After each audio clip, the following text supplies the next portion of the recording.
네, 안녕하세요. 이경태입니다. 네, 일단은 어제 저희가 이제 속보로 전해드리기로 했었는데 김혜경 여사가 아팠다고요? 네, 어제 방송을 마칠 때쯤에 대통령 주치의가 영부인 일정을 주제로 브리핑을 했습니다. 네. 김혜경 여사가 그저께 저녁에 갑작스럽게 어지럼증을 호소해서 진료를 했는데 이석증 진단을 받았습니다. 아시는 분들은 많겠지만 네. 이석증 증상이 심하면 좀 구역감, 구토 뭐 이런 것들이 동반하고 움직이기도 좀 힘들거든요. 예, 음. 다행히 김 여사가 이석치환술이라는 물리치료로 호전이 되긴 했는데 네. 일정을 소화할 정도의 컨디션이 아니라서 음. 그 원래 예정했던 한일 정상회담 동반 일정 등을 취소한다라는 브리핑이었습니다. 저로서는 좀 이런 경우가 처음에는 조금 당황했습니다. 네. 원래 대통령의 건강 문제가 국가 보안으로 취급되거든요. 그래서 기자들이 그렇죠. 주치의를 직접 만나는 경우가 많지 않습니다. 네. 그런데 원래 예정했던 일정이 좀 외교 행사라서 부득이하게 아마 주치의가 직접 나선 것 같아요. 음. 강유정 대변인이 추후에 더 설명을 했는데 네. 여사가 이 한일 정상회담 일정 말고도 다른 일정도 오전에 하나 더 있었더라고요. 근데 그 일정을 소화할 수 없었던 상황이다. 이 김혜경 여사 지금 상태나 관련된 내용 이게 좀 더 알려진 게 있습니까? 지금 현재로서는 알려진 게 없고요. 일단은 그 이석치환술이라고 그 문제가 된 기한의 도를 제자리에 돌려놓는 작업을 했고 네. 관련해서 이제 약이라든가 이런 것을 좀 이제 드셔야 될 겁니다. 그 음. 증상을 가라앉히는 좀 2-3일 정도 회복 기간이 필요하다 이렇게 알고 있습니다. 네. 아, 그래요. 이제 김혜경 여사가 그동안 뭐 이 뉴욕, 미국 이 순방 일정, 3박 5일 일정도 함께 했었고 여러 가지 일정들이 겹치다 보니까 컨디션 조절하는 게 좀 쉽지만 않았을 것 같다. 이런 생각이 들고 결국에는 뭐 안정을 좀 취하면서 컨디션을 회복해야겠다 이런 생각이 드네요. 또 업데이트할 사항들이 있으면은 저희가 이따 오후에라도 아니면은 내일 아침에 다시 한번 짚어보도록 하겠고요. 어제는 이재명 대통령, 이시바 일본 총리 한일 정상회담이 부산에서 있었는데 자, 뭐 셔틀 외교가 복원이 됐다 이런 평가도 나오고 있고 잘 마무리가 됐죠? 네, 그렇습니다. 6월, 8월에 이어서 세 번째 만남이었는데 분위기가 아주 훈훈했습니다. 네. 뭐 양국 공통 사회 문제 협의체를 운영하고 뭐 연계를 강화한다는 내용 등을 문서로 발표했고요. 네. 한반도의 완전한 비핵화나 평화 구축에 대한 어떤 양국 정상의 의지를 재확인했습니다. 무엇보다 미국 간세 협상을 상기시키는 워딩들이 있었어요. 음. 대통령이 세상이 점점 어려워질 때 네. 가까운 이웃 간의 좀 교류가 정말로 중요하다라고 했고 이시바 총리가 공동의 이익을 찾아내 협력을 추진할 수 있으면 얼마나 좋겠냐 이렇게 음. 뭐 쿵짝이 좀 맞았는데요. 네. 다만 아쉬운 거는 좀 과거사 문제는 이번에 좀 원론적으로 끝났다라는 겁니다. 음. 대통령이 이시바 총리 유엔 총회 연설 내용을 거론하면서 네.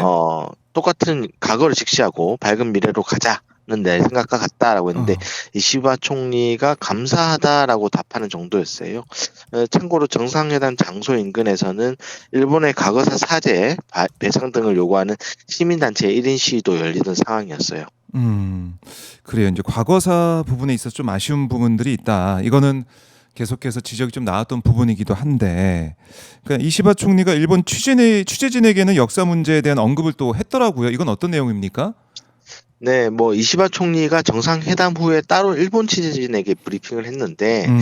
이때 한국과 인식의 차이가 있는 건 당연하다. 하지만 네. 역사를 직시하는 용기, 성실함을 가져야 된다. 뭐 이런 얘기를 했습니다. 특히 음. 이제 다음 정권에 바라는 것은 이 관계를 불가역적으로 되돌리지 말고 발전적으로 하자. 뭐 음. 이런 건데 이미 사실상 총리에서 내려오는 만큼 다음 정권의 어떤 다음 정부의 이 과거를 직시하고 미래로 나아가는 음. 어떤 관계를 계속 유지할 수 있도록 당부하는 그런 느낌이었습니다. 네. 그리고 한일 정상회담 전 국무회의에서도 여러 가지 얘기가 나왔습니다. 이재명 대통령 우선 대전 국가정보자원 관련 화재 관련해서 전 부처에게 다음 주까지 보안 점검을 하라 이런 주문을 했네요. 네. 뭐 일요일에도 질문했던 내용인데 거듭 다시 강조했습니다. 음. 뭐 이게 중요하냐 문제냐 이런 거 고민하지 말고 네. 점검할 필요 있다 싶으면 전부 다 점검해라. 그래서 다음 주 국무회의 전까지 보고하라. 뭐 이렇게 음. 얘기했습니다. 이번 사태를 겪으면서 대통령이 전임 정부의 국정 운영이 예상보다 더 방만했다라고 판단한 것 같습니다. 음. 장관들도 속된 말로 좀 쪼았어요. 뭐 네. 행안부 장관한테 뭐 실제로는 그게 엉터리로 됐다는 거 아니냐. 데이터 아, 백업이 규정은 어떻게 돼 있냐. 뭐 이렇게 재차 따지기도 하고요. 예.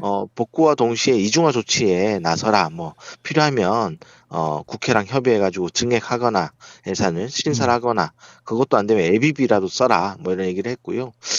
가기부 장관한테도 우체국 쇼핑에 입장하는 농어민 소상공인 피해를 어떻게 할 음, 거냐라고 뭐 좀 따지듯이 물으시더라고요. 네.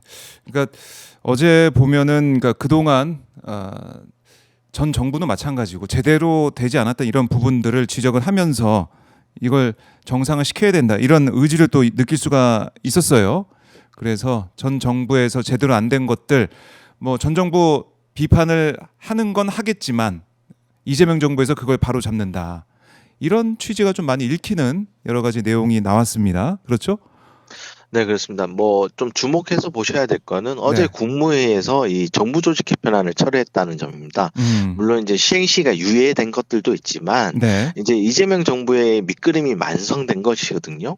그러니까 이제 국무위원들이 바짝 음. 일을 해야 된다라는 점을 좀 몸소 보여주신 거 아닌가 이런 생각이에요. 네.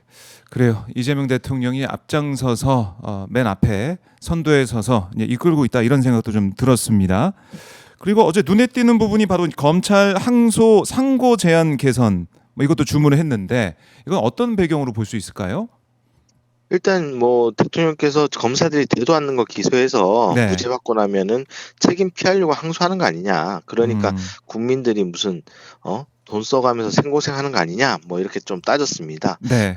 그만큼 이제 1심 무죄 판결이 검찰 항소로 2심 가서 유죄로 뒤집히는 경우가 전체의 5%밖에 안 된다고 하더라고요. 음. 그러니까 이런 부분에 대해서 문제를 제기한 것인데 네. 정성호 장관이 관련해서 법 개정, 뭐 사무예규 개정 등을 검토하고 있고 음. 그런 거 없도록 지휘하고 있다라고 답을 해서 일단 시스템적인 제도 개선을 주문하는 선에서 끝났어요. 네. 뭐 여기에 대해서는 뭐 여러 해석들이 나옵니다. 이제 대통령이 직접 선거법 위반 재판을 등 여러 가지 재판을 겪으면서 경험한 바가 있고 음. 또 최근에 라임 사태 관련해서 야권 인사들이 다 1심에서 무죄를 받았었거든요. 네. 그러니까 지난 정부에서 좀 야권 인사들에게 정치적 기소를 했던 상황 전반을 좀 고려했던 거 아니냐라는 해석들이 있는데 음. 김남준 대변인은 관련해서 특별히 어떤 사건이나 계기가 있었던 게 아니라 네. 대통령의 오랜 철학이기도 하다라고 이제 얘기를 했어요. 아하. 실제로 형사소송법에 10명의 범인을 놓치더라도 한 명의 억울한 피해자가 나와서는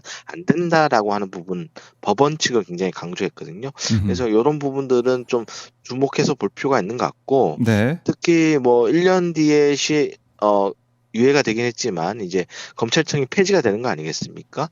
그리고 이 정부조직법에 대한 어떤 이런 얘기를 하면서 음. 대통령과 정부에서 강조했던 게 긴밀한 토론이 필요하다라고 했어요. 여러 가지 네. 검찰 개혁에 대한 이런 검찰 개혁에 대한 대통령의 지론을 한번 어제 또 확인할 수 있었다라고 볼 수도 있을 것 같습니다. 음.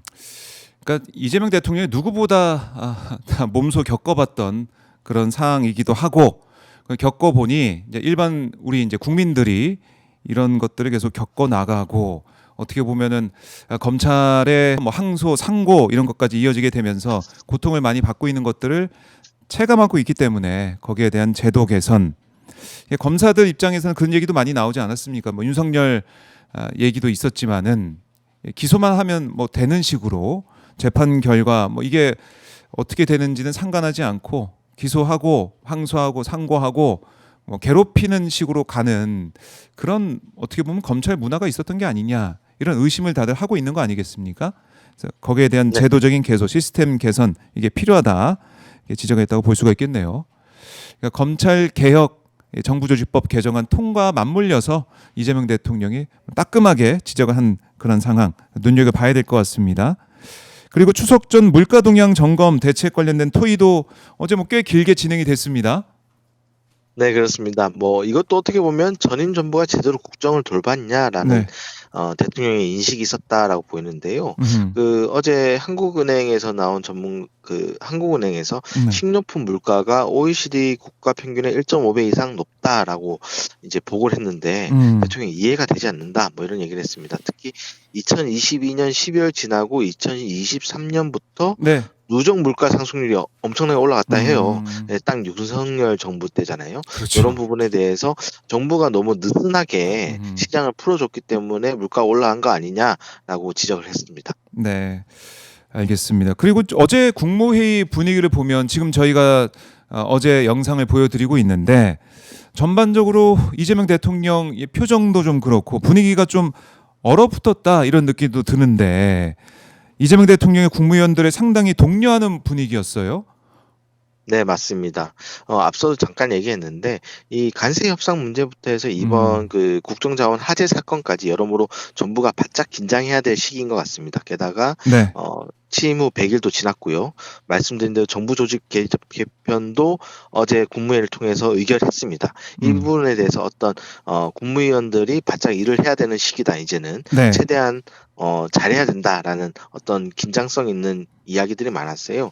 그래서 이제 뭐 대통령께서 국무위원들이 최대한 소관 사무 권한을 활용하고 그 책임도 다져야 된다. 네. 그리고 외청 업무도 챙기라고 놔두다가 외청에서 사고 나면 부처 책임이다 이런 얘기도 하셨거든요. 네.